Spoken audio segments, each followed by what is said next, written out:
स्वागत है। आज हम एक ऐसी कहानी की पड़ताल करने वाली हैं जो एक बड़ा और थोड़ा अजीब सवाल पूछती है। क्या सवाल? सवाल ये कि क्या होता है जब आपके सबसे गहरे, सबसे अनकहे शब्द किसी और की आवाज बन जाते हैं और आपकी ही कहानी को आपसे मानो चुरा लेते हैं। वाह, ये सवाल सुनने में जितना काव्यात्मक है ना, असल में उतना ही परेशान करने वाला भी है। बिल्कुल। और रविंद्रनाथ टैगोर की कहानी पड़ोसिन वो ठीक इसी सवाल की नब्ज पर हाथ रखती है। हमारे पास इसका हिंदी अनुवाद है और देखिए, बाहर से तो ये एक साधारण प्रेम कहानी लगती है। हाँ, लगती तो है। लेकिन जब इसकी परतें खुलती हैं तो इंसानी मन और कला की प्रकृति के बारे में कुछ बहुत चौंकाने वाली बातें सामने आती हैं। तो चलिए आज इसी में जरा गहराई से उतरते हैं।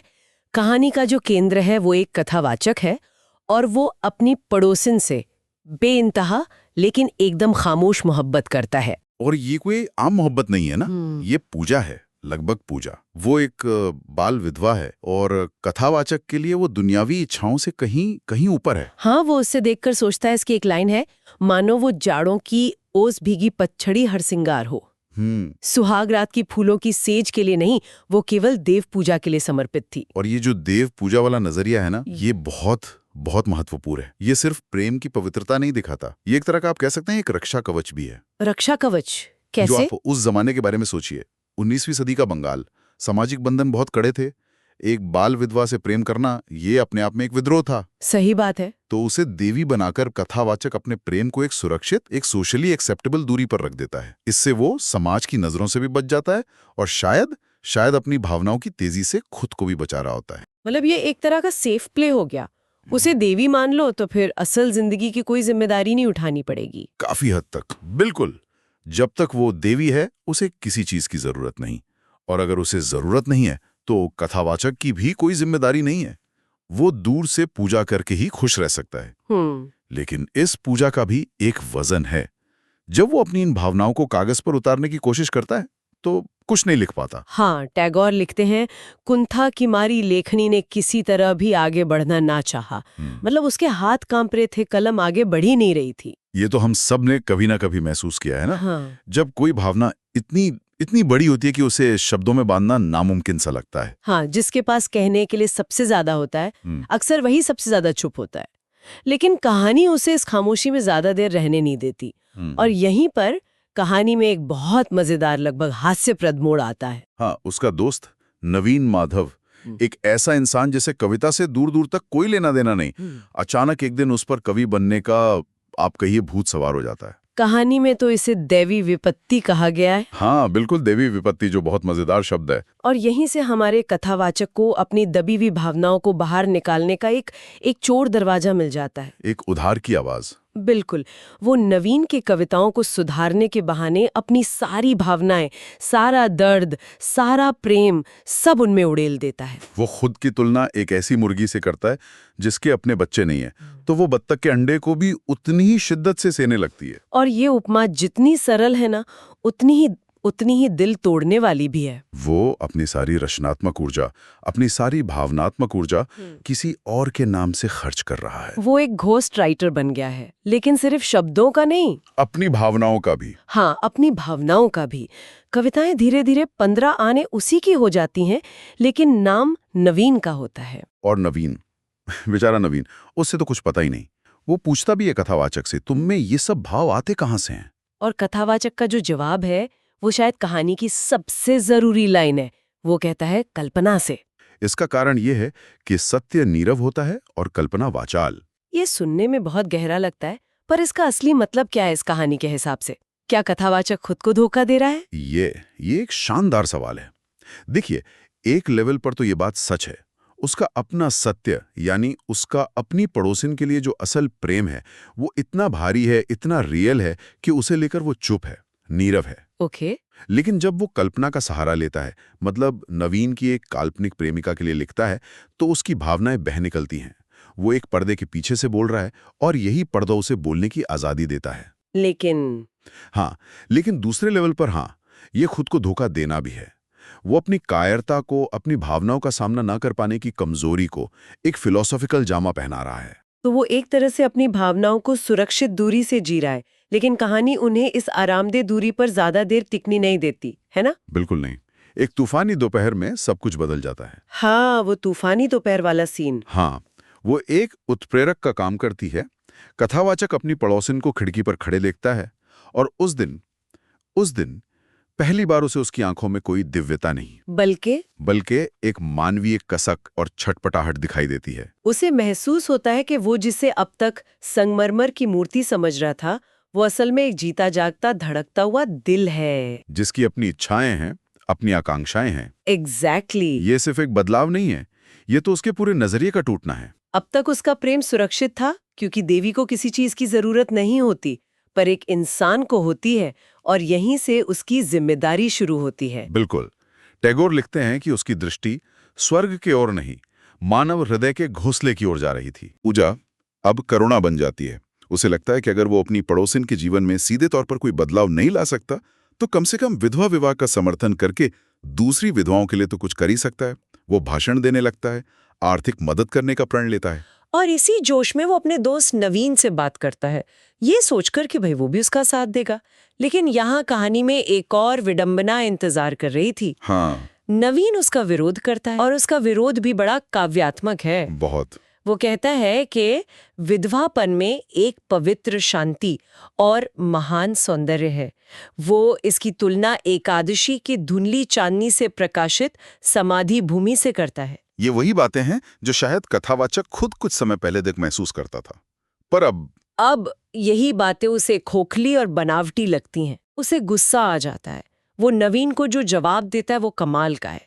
वो कहता है कि कलाकार कहते हैं कि खंडर का भी सौंदर्य होता है, लेकिन किसी घर को सिर्फ चित्र के रूप में देखने से काम नहीं चलता। उस घर में रहना पड़ता है। हाँ, उस घर में रहना पड़ता है। वो कहता है वैधव्य के बारे में दूर बैठकर तुम चाहे कितनी कविताएं लिखना चाहो, किंतु यह तुम्हें याद रखना चाहिए कि उसमें आकांक्षाओं से भरा एक मानव हृदय अपनी विचित्र वेदना के साथ वास करता है। ये आदर्शवाद और यथार्थवाद का सीधा टकराव है। कथावाचक अब यथार्थ की जमीन पर खड़ा है। वो नवीन को बता रहा है कि जिसे तुम आर्ट का सब्जेक्ट समझ रहे हो, वो किसी की जिंदगी है, किसी की सच्चाई है। यहाँ कथावाचक का विकास साफ दिखाई देता है ना? बहुत आगे। वो अपनी पुरानी सोच से बहुत आगे निकल चुका है। बहुत आगे। लेकिन उसे जरा भी अंदाजा नहीं है कि उसके यही तर्क, यही शब्द एक हथियार बनकर उसी पर इस्तेमाल होने वाले हैं। और यही कहानी का सबसे बड़ा, सबसे क्रूर मोड़ आता है। इस जोरदार बहस के बाद नवीन अचानक मान जाता है। हाँ, और एक ऐसा खुलासा करता है जिसकी कथावाचक ने कल्पना भी नहीं की होगी। वो कहता है, तुम अगर मदद करो तो मैं खुद विधवा विवाह करने को तैयार हूं। एक पल के लिए सोचिए कथावाचक को कैसा लगा होगा। वो तो समाज सुधार की बड़ी बड़ी बातें कर रहा था और उसके दोस्त ने उसे उसी के जाल में फंसा लिया। और नवीन बताता है कि वो भी एक विधवा से प्रेम करता है और वही कविताएं जो असल में कथावाचक ने लिखी थी उस तक पहुंचाता रहा है। अविश्वसनीय है ना? मतलब कथावाचक के शब्द जो उसकी अपनी पड़ोसिन के लिए थे, अनजाने में उसके दोस्त के प्रेम का माध्यम बन गए। शब्दों ने अपना रास्ता खुद बना लिया, लिखने वाले की मंशा से बिल्कुल अलग। उसने अपनी भावनाओं को एक बोतल में बंद करके समुद्र में फेंका था, ये सोचकर कि बस यूं ही तैरती रहेगी। लेकिन वो बोतल किसी और के किनारे जा लगी। और नवीन पूरी कहानी बताता है कि कैसे वो उस विधवा के भाई के नाम पर एक मैगजीन भेजता था जिसमें ये कविताएं छपती थीं। उसे भी लगता था कि ये बस देवता को पुष्पांजलि चढ़ाने जैसा है। लेकिन फिर उसकी मुलाकात उस स्त्री से हुई, कविताओं पर चर्चा होने लगी, और जब नवीन ने शादी का प्रस्ताव रखा और वो समाज के डर से हिचकिचाई, तो जानते हैं नवीन ने उसे कैसे मनाया? कैसे? कथावाचक के ही तर्कों से। जो तर्क कथावाचक ने अभी अभी विधवा विवाह के समर्थन में दिए थे, वो नवीन ने वही तर्क उस स्त्री को मनाने के लिए इस्तेमाल कर लिए। नहीं। हाँ, और साथ में अपनी आंखों के 2-4 बूंद आंसू मिलाकर उसे संपूर्ण रूप से हरा दिया। कथावाचक ने अनजाने में अपने ही प्रेम की हार की पूरी पटकथा लिख दी थी। ये तो दिल तोड़ने वाला है। कथावाचक, जो अब भी सबसे बड़ी सच्चाई से अनजान है, वो अपने दोस्त की मदद के लिए तैयार हो जाता है। वो शादी का सारा खर्च उठाने का वादा करता है और फिर वो आखिरी सवाल पूछता है, उस स्त्री का नाम क्या है? हाँ, और नवीन जवाब देता है, वह तुम्हारी ही पड़ोसिन है, 19 नंबर में रहती है। एक पल के लिए सन्नाटा छा जाता होगा। आप उस कथावाचक की मानसिक स्थिति की कल्पना कीजिए। जिस प्रेम को उसने दुनिया से छिपाया, जिस दर्द को उसने अपनी कविताओं में बहाया, जिस देवी को उसने अभी अभी एक इंसान के रूप में देखना शुरू किया था, वो सब एक झटके में किसी और का हो गया। और हुआ भी कैसे? उसी के शब्दों के जरिए। उसके अपने ही शब्द, उसकी अपनी ही भावनाएं एक हथियार बनकर उसी पर चल गईं। वो कांपती हुई आवाज में एक आखिरी कोशिश करता है, पूछता है कि उसे कविताओं नहीं मुग्ध कर दिया। और नवीन का जवाब देखिए, कितना सरल और कितना कितना क्रूर है। वो कहता है, क्यों, मेरी वे कविताएं कुछ बुरी तो थी नहीं। उसे जरा भी अंदाजा नहीं है कि उसने क्या कह दिया। उसे लगता है ये उसकी जीत है, उसकी कविताओं की जीत है। वो ये नहीं जानता कि असली कवि तो उसके सामने खड़ा है, पूरी तरह से हारा हुआ। और कहानी का अंत कथावाचक के बस एक शब्द पर होता है, धिक्कार है। बस। धिक्कार है। जब मैं इस कहानी के अंत पर पहुंचती हूँ तो मुझे समझ नहीं आता कि ज्यादा गुस्सा किस पर आए, कथावाचक की अपनी कायरता पर, नवीन की नादानी पर, या उस पड़ोसिन पर जिसने असली कवि को नहीं पहचाना, या सिर्फ किस्मत के इस क्रूर मजाक पर। ये धिक्कार किसके लिए है? और यही इस कहानी की खूबी है। टैगोर कोई जवाब नहीं देते। ये धिक्कार शायद इन सब के लिए है।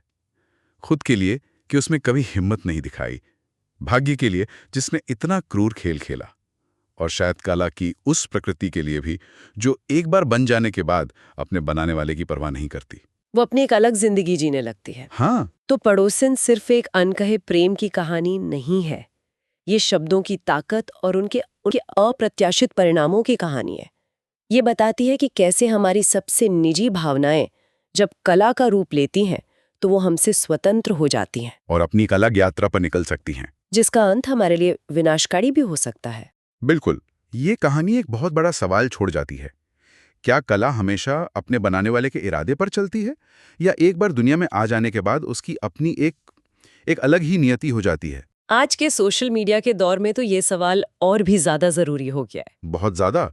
हम एक ट्वीट लिखते हैं, एक पोस्ट डालते हैं, और हमें नहीं पता कि वो किस किस संदर्भ में किस किस इरादे से इस्तेमाल किया जाएगा। हमारे शब्द हमसे ज्यादा ताकतवर हो सकते हैं और कभी-कभी हमारे ही खिलाफ खड़े हो सकते हैं। ये सोचने वाली बात है कि क्या हम जो कुछ भी बनाते हैं, जो कुछ भी कहते हैं, क्या उस पर हमारा नियंत्रण सच में है भी, या हम सब बस बोतलें बनाकर समुद्र में फेंक रहे हैं और उम्मीद कर रहे हैं कि वे सही किनारे पर पहुंचेंगी।